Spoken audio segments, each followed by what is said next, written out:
Pineapple, pumpkin, jam, seafood, bubble.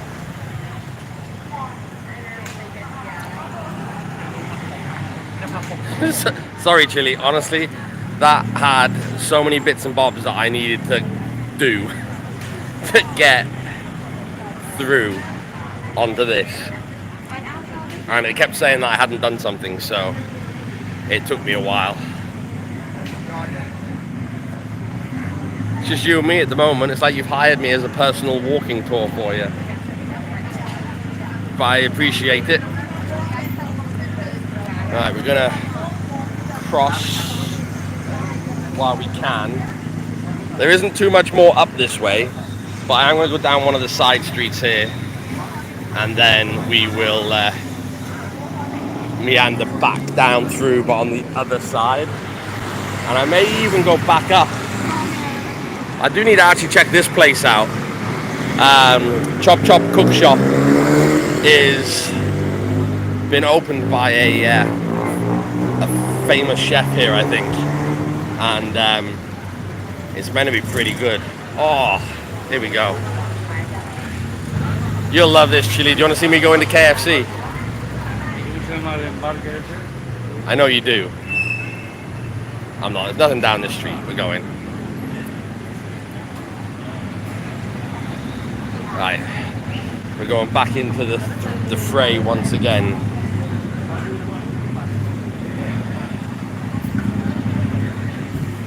Right. I mean, look at that. They just rock up with a portable oven.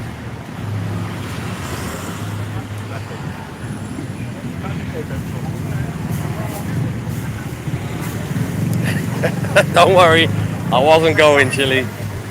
To be fair though, I did go the other day. I hadn't been well, I'd had a fever, and I didn't really fancy anything, and I ended up just getting a couple of pieces of chicken and a soft drink, just because it was familiar. But honestly, I know you knock it, but the Kit Kat pie, like, next time you're in Thailand, go to McDonald's and try their dessert pies, because, hello mum, everyone say hello mum in the chat if there's anybody in there. Try the sweet corn pie, the pineapple pie, and if they've got the Kit Kat pie, try the Kit Kat pie. The pineapple pie is probably one of the best things I've ever eaten in any fast food joint, Western fast food joint in the world. So you may be converted a little bit in that, Chili. So they haven't put the railings up on this side yet. I think perhaps it's still a little early. But yeah, you kind of want to be close to the pavement, to be fair. We'll go down here because it's looking like there's still some stuff open down here. I don't know what the light will be.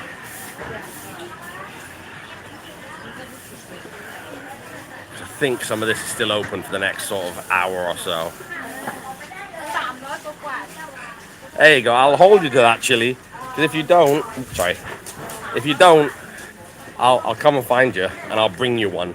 And I'll make you eat it. But honestly, I had the sweet corn pie and the pineapple pie last time I was here. And honestly, it blew me away. Oh, alright, Paul. God. It's literally like the same half dozen people as Instagram. I appreciate it though, thank you. But stepped away from the main strip of Chinatown just to have a little wander to see what's happening down here before everywhere closes. This is where you get the real smells of Chinatown. The fish from the fish from the wet markets and the sulfur from the drains at the end of the day. Probably the only time you should be thankful that there isn't smell-o-vision. But during the day, these smell lovely. They've got all the like fish soups and pork noodle soups, and you can get pretty much anything you want down here for about 40 baht. But the plan is I'll stroll down here, find an intersection, and then cut back. You have like some amazing chili pastes and grass jellies and stuff going on here still for sale. So now we're getting into all the smells of like all the different teas and herbs and spices. Everyone's just kind of finishing up having their dinners after a long day of work. Kind of feel like I've walked into people's living rooms and I'm disturbing them eating their dinner. Just that annoying uncle that turns up randomly. But we will persevere. No one's thrown anything at me yet anyway, so. I love these little scooters. I want one of those little scooters, man. I've seen them everywhere. I saw someone with a Hello Kitty one earlier going around Chinatown Market, and I think that's the secret to Chinatown Market, is to get some of the little e-scooters to zip around. So we're now just kind of, oh, okay, I know where we are. So we can cut back.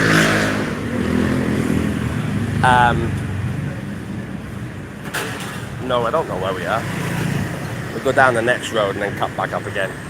I saw the MRT, but it's not the same exit. So I thought I was coming down a different road.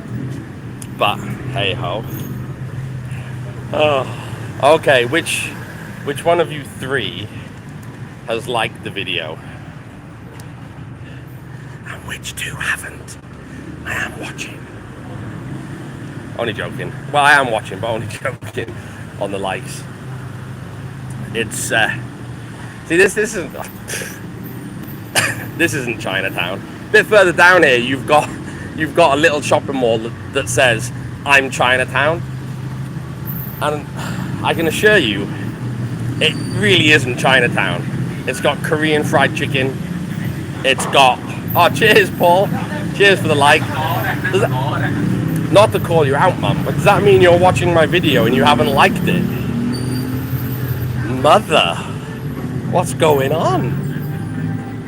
But yeah, so it says I'm Chinatown, and it's literally like KFC, Korean fried chicken, a few other bits, and it's like, hang on a minute, you can't proclaim yourself to be Chinatown and then have nothing Chinese in it.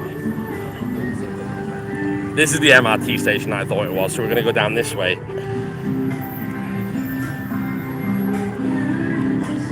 Oh, I'm not walking all the way to Khao San. Am I walking the opposite way? I'm trying to think which direction I'm walking. I think Khao San's back this way, I think. Holy moly. I didn't realize someone was actually singing then, I just thought it was music. Some fried doughs. There's one really good fried dough place further up that is Michelin recognized, that serve it with a pandan custard that's delightful. But I was contemplating, Paul, going up to Khao San while I was here to do a live walking through, just like handing out loads of stickers for the channel to loads of drunk Western tourists to see if it would help with some followers. But then I decided that it's not worth it. I've been sober pretty much the whole trip. I can't be bothered with drunk tourists, to be honest with you. Okay, yeah, it's been liked a bit more now. I think people felt guilty after I made the comment. I know the truth. So this kind of is one of the offsets. So Yaorat Road runs this way, and all these little roads here just kind of run up and down. So, and then we have like little skewers here of, I think that's pork. They have like pork, chicken, Isan sausage, East Sand sausage. You got loads of squid. If any of you had the squid eggs that they sell here, I'm torn on it. Because I've had some that have tasted really nice like squid, and I've had others that have just tasted way too funky. And I can't tell if that's where they've maybe dried them a bit more so they have a bit of a concentrated flavor with no moisture. So,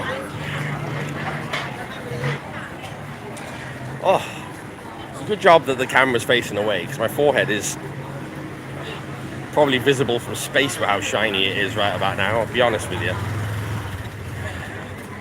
So we are almost back up to, I was going to say Khao Road then, Paul, you put it in my head.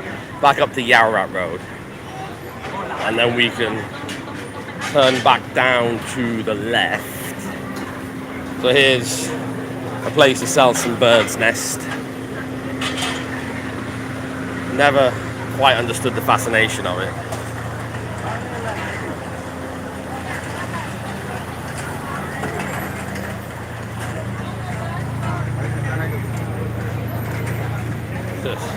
There's a few people there behind that car following it up the alley because it's a little quick and easy.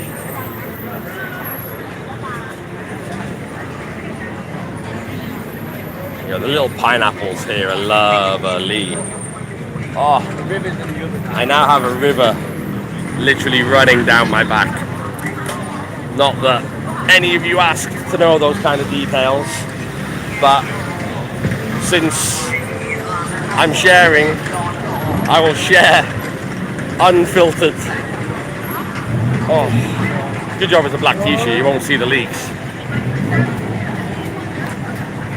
Yeah, I've heard it's supposed to have really good health benefits, but I often wonder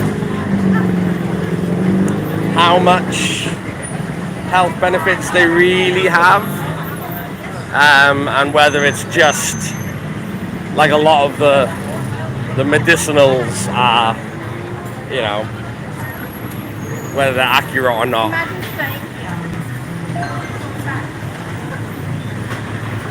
But I think I'd stick to not having it and then just having some antibiotics and some fresh juices. But it is just like it baffles me, because obviously I know it's so busy, but it's such a busy street. Like Yaorat Road is such a busy road for cars, and then they actually widen the footpath and narrow the road, so it ends up being just rammed back to back with traffic all night long. Right, I'll switch it around because there's just loads of people. You can see the sweat like dribbling on my head. But it is like, I don't think there's a single place along here where you would get bad food. You may get food that isn't as good as somewhere else, but it's never going to be bad, from my experiences anyway. Because they depend so much on return trade, that there's just so many good places to eat, because it's the return trade is what they rely on, especially when they don't charge a lot of money for it. You go get those like shark fin soup and bird's nest, and it is ridiculously expensive. They could probably afford to just get 50 people a night and make their money. But I mean, some of these places on the street here rely on having the tables filled every single night, and there you go. Yeah, there might be, Mum, you never know. I just don't really want to pay like 40-50 quid to find out, to be honest. We have like seafood restaurants galore here. There's a really famous one, I think it's on this corner, on the other side of the road, where we went when we had our street food tour when I was here last, like 4 years ago. And we had, I think it was tom yum and just grilled river prawns, I think. But there's always a queue to get in. Just literally, they set you up with some metal tables, and then that's it.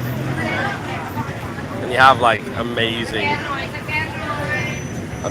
seafood being grilled and boiled and cooked. So like, I mean, whoever's tuning in, I appreciate that you may not want to see some of the stuff that they do here. So yeah, just a warning. Oh yeah, 100%. Garlic is the best thing. And if you don't want to eat it, apparently I've seen those videos where if you're a bit congested in the head, stick them up your nose for 20 minutes and then watch the gunk that comes out of them afterwards, supposedly. So it's gonna work one way or another, I'm sure.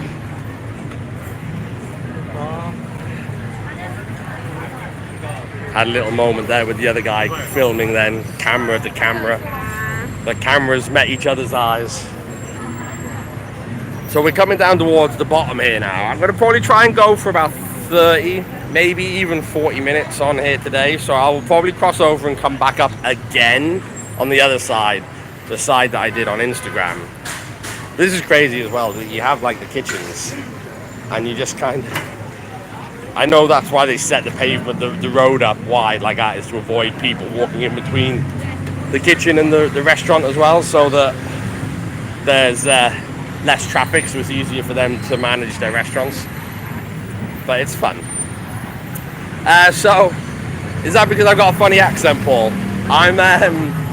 So I was born in England, I grew up in Wales, and I've got an Irish mother, so I have a bit of a mix, but currently I'm living and working in London at the moment, and no real plan to change that location because I bloody love London, to be honest with you. So we will see how long I'm there for. But this is the bar I was at the other night. Bit of live jazz, really good drinks, and not such good prices. I think I was paying about £10 a cocktail, and it's about 300 baht a beer, or there or thereabouts. You see these everywhere as well, the chestnut roasting stations. I believe it's something to do, you might be able to help me out with this, Paul. The roast chestnuts is something to do with you gifting them for like well-wishing or prosperity or something, I think. I know that there's a symbolic significance to them in Chinese culture, but I'm not 100% sure. This is the dude with the Michelin fried sticks, fried dough. He's here all the time, and he is absolutely brilliant. An absolute master with his hands. It's quick and delicate, and the dough puffs up so much from what you see on the board here to what actually gets fried. So, and I'm going to take a chance and cross, because cars can't go anywhere currently. It's just the bikes you got to watch out for, because they're sneaky little buggers, and they'll come right up your inside, and the wing mirror will take your elbow off. Alright, no worries. I'm sure there is some significance. I'll have to Google it. I could always ask my mum. Why? Oh no, you can't, because you're watching me on the phone, aren't you? Damn it. You're going to say Google and see what the significance is. But there is, I believe, something. I could just be completely wrong and telling you all a porky. But it sounds good. But the building itself for that bar that I just showed you, it's actually a hotel. And it is stunningly beautiful on the outside. Look at that. All lit up. And surprisingly, considering the roof to the bar is about like 25 foot high, it's surprisingly cool in there with the air conditioning. So we're back up on the other side. We'll take a stroll up, and then I'm going to probably end getting a beer at the Red Rose.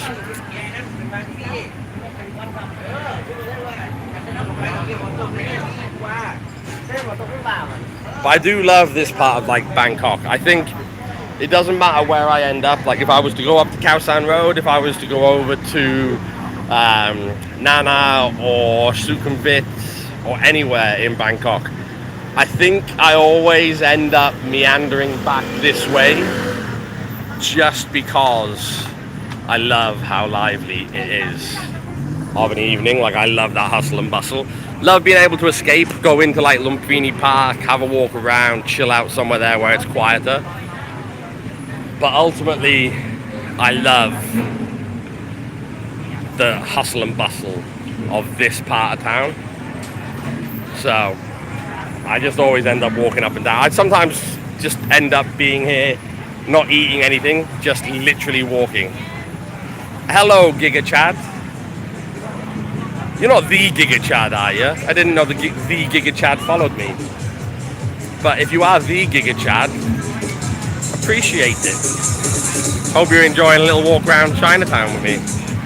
The Walkmaster again. This is the road I was going to walk down originally earlier, and traffic kind of pushed me out.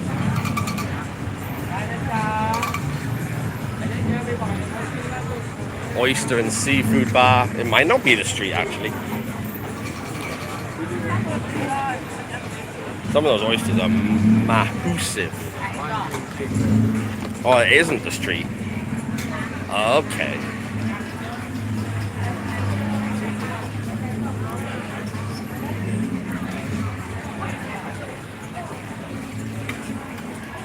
We'll walk down to the end and then stroll out. It says you're a chef.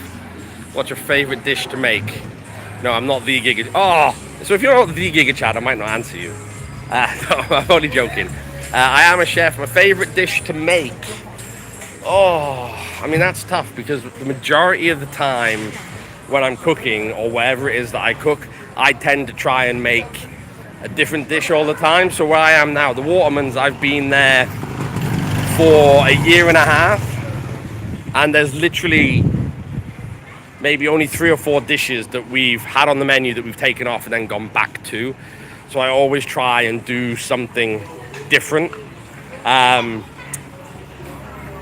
But I mean, just a roast lamb, any kind of roast lamb, whether it be roast lamb breast, roast lamb shoulder, whole roast lamb over open fire, like just a good joint of roast lamb, good potatoes, a salad, some tzatziki, like a Greek style Easter dinner basically, is probably what I would say I love cooking.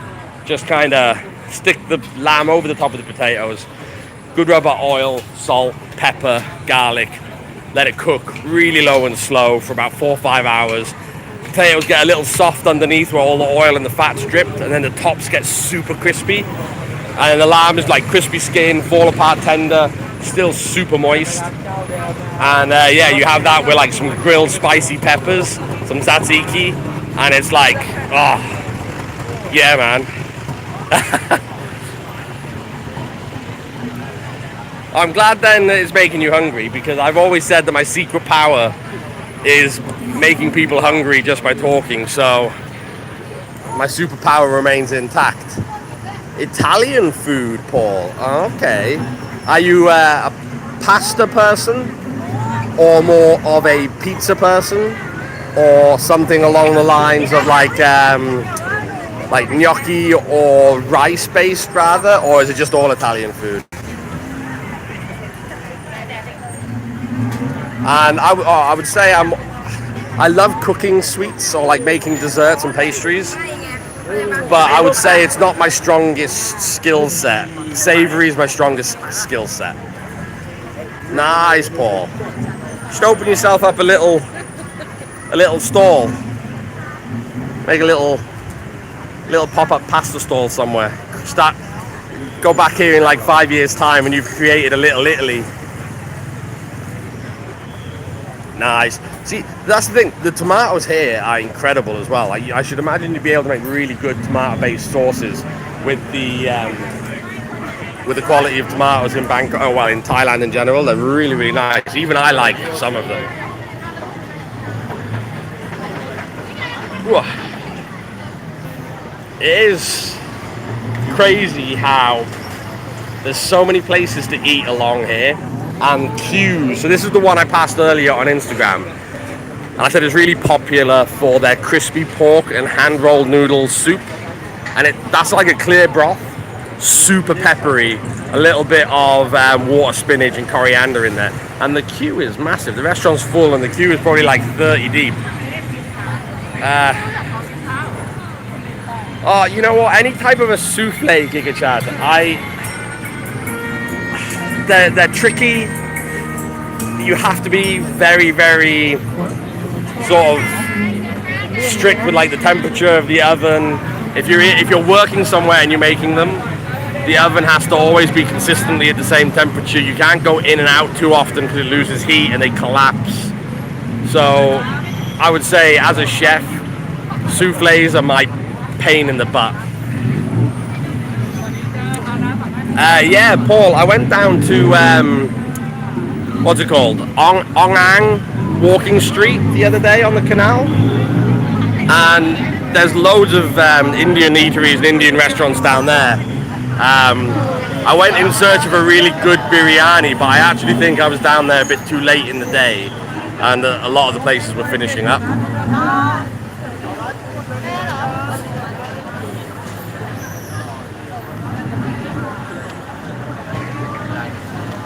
I'm going up to nearly at 30 minutes here, so I think I might get to about 30 minutes and then start winding it down. What kind of food do you fancy? Tonight, I don't know. I'm going to eat something after the live, just because it's kind of tricky with the phone in the hand to like order, pay, eat, film. Normally I've got a little stick that's easily sat on my hand, but I'm probably going to go a little bit off the street here, and there's a place just down the road that does a really good braised pork leg and egg with rice that's open till quite late as well. So I will probably go down and grab that. The pork leg's lovely. They keep the pork leg whole, loads of fat, and they braise it in like 5 spice and cinnamon and soy sauce and some ginger, and it's just braised for a really long time. They cook the eggs in there as well, and yeah, that one too as well. Cream, like celeriac puree with lamb, is to die for. To be fair, celeriac puree with anything is really good. It's just an incredible root vegetable that we don't do enough of, I think, to be honest with you. I think this is the street. We're going to take a little stroll down this one. Oi. You know what? It's actually a lot trickier walking through while live, trying to read comments and film and not walk into people. I might actually stop and get some satay at some point from these guys as well. 1, 2, 3, 4, 5, 6, 7, 8, 9, 10. Okay, so it's like 70 baht for like 10 skewers of satay. So I'll probably grab a satay and stroll back onto the street after. Hi Sam, thanks for joining. I am currently just off. So just here is Yaorat Road in Bangkok. So basically the main road of Chinatown. Just been doing a little live walk up and down Yaorat Road to show people the hustle and bustle on a Saturday night of just how busy it is and can be. What else have I made? Kakamu, that's it, that's the pork leg, I believe, isn't it? What country do I think has the best food? Oh, that's a tough one. I would personally, from my experiences with traveling, I would say Thai and Greek are my 2 favorite countries for food. I think Greek holds has amazing produce and just is very, very simple. I don't want to say simple because that sounds like an insult, but they have really good produce and they cook it really well. It is, quite simple in comparison to Thai food, in my opinion. Like Thai food, same as a lot of other Asian countries, they have. I'm gonna turn my camera around so you can see me.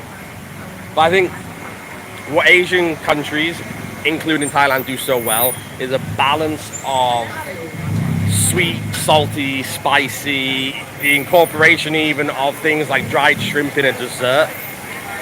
I think that's what they do very, very well, and it's such a huge task to balance such like an abundance of bold flavors that for that reason I put Thai food in very high regard.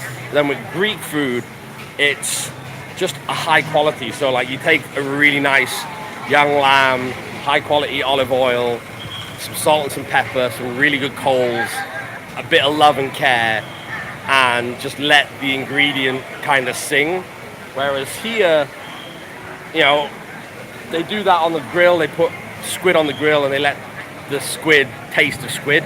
Then they serve it with a sauce that is so punchy, so fiery, so delicious that you can sometimes lose the flavor of the main component sometimes. So in that sense, they're two very contrasting, different types of cuisine, but they're my two favorite probably in the world. I'll show you background now that I finished talking. Where are you? So you like gyro or some coconut rice and a curry? Yeah, I mean, pretty much. I mean, I love gyro. I love, you have like what's called pastitsada, which is basically braised beef. It's a Greek dish, braised beef in like a rich tomato, herb, and cinnamon sauce, stewed down, served with it's kind of like a spaghetti, but it's got a hole in the middle, and I cannot remember the name of it. Stuffed vegetables, grilled lamb, souvlaki, gyros, priam, godopilo furno. Like, I love all that kind of food. And then obviously with Thai food, you got kakamu, as Paul pointed out the name of it. You got cow soy, you got muping, you got coconut sticky rice. Like, the dishes are endless, I think, in Thailand. Like beef noodle soup with tendon, like that's amazing. I'm not so sure on the shots of squid that have been popping up in Bangkok recently, which is just basically a shot of spicy seafood sauce with a live squid just dunked in it, and then you kill it by biting it and then eat it. That's not really my thing. Where are we?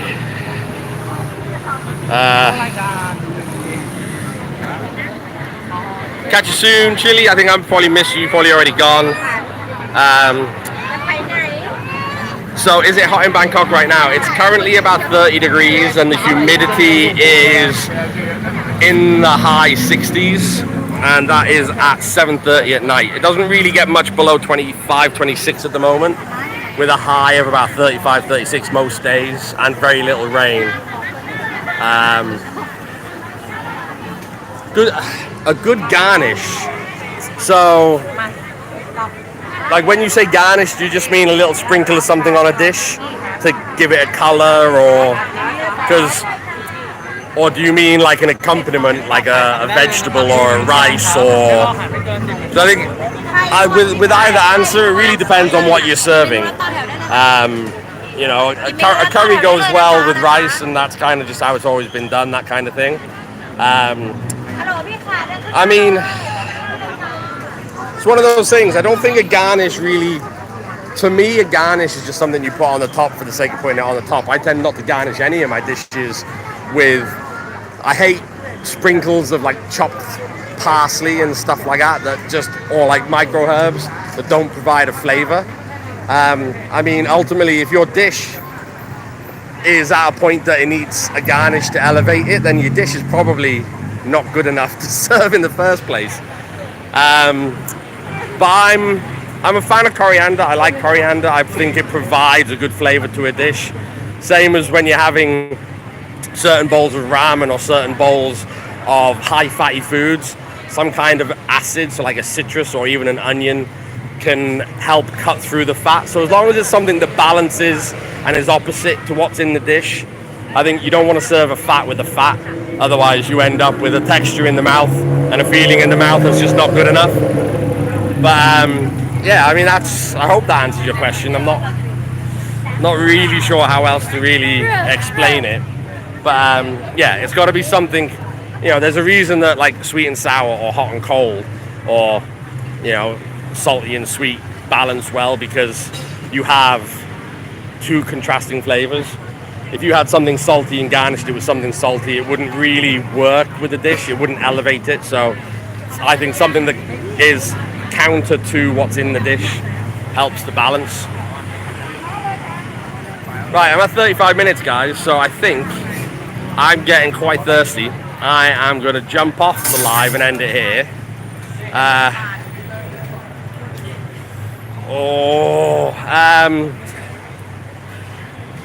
I think because I work in a kitchen, so I'm always usually quite warm.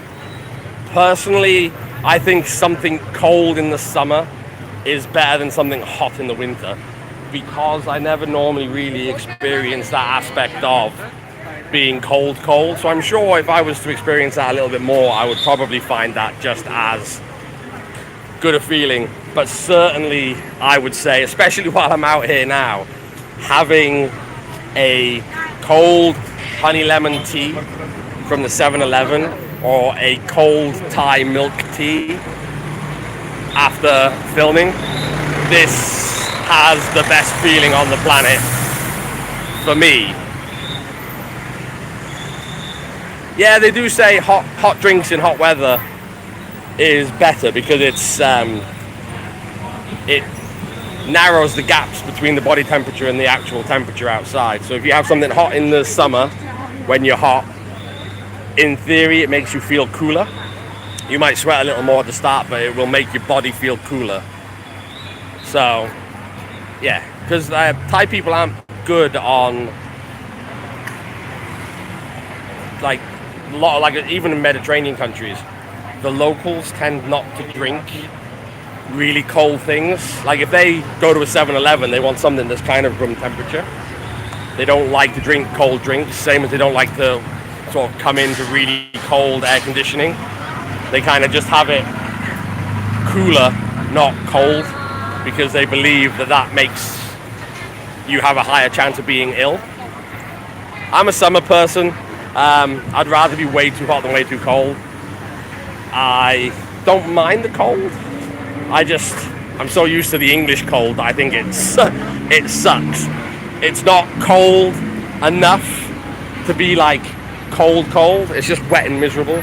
I think I'd enjoy it if it was somewhere like, up in the French Alps or sort of somewhere up in the north, I think it is, of Japan, where they have the ski resorts. I think that I would love. I haven't got any plans to be live tomorrow, although I am flying home now in a few days, and I will be starting to compile all the editing of the videos that I've filmed while I've been here. I have, I think, 15 or 16 videos already, and I've actually I have a really good video.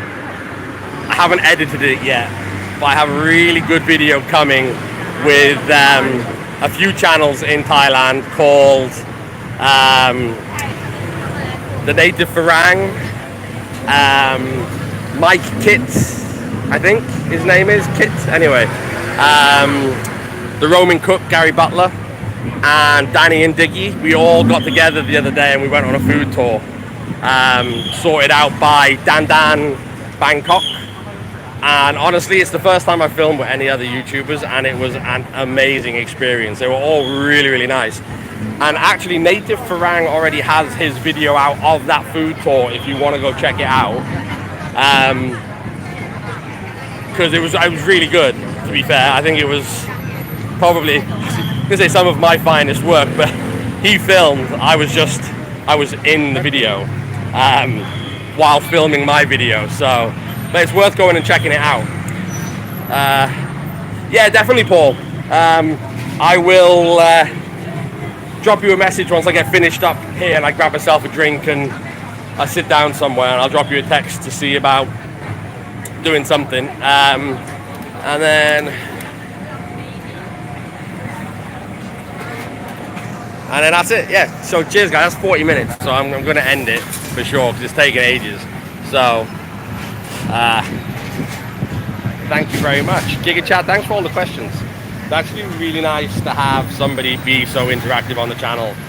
When I've only been live a couple of times, so, and it was when I was really early on. So hopefully I answered them properly for you and you have enjoyed the live. But yeah, if you haven't been here, Giga Chat, get out here. You would enjoy it. It is crazy to walk down here. And everybody else, thank you for watching. I'll see you soon.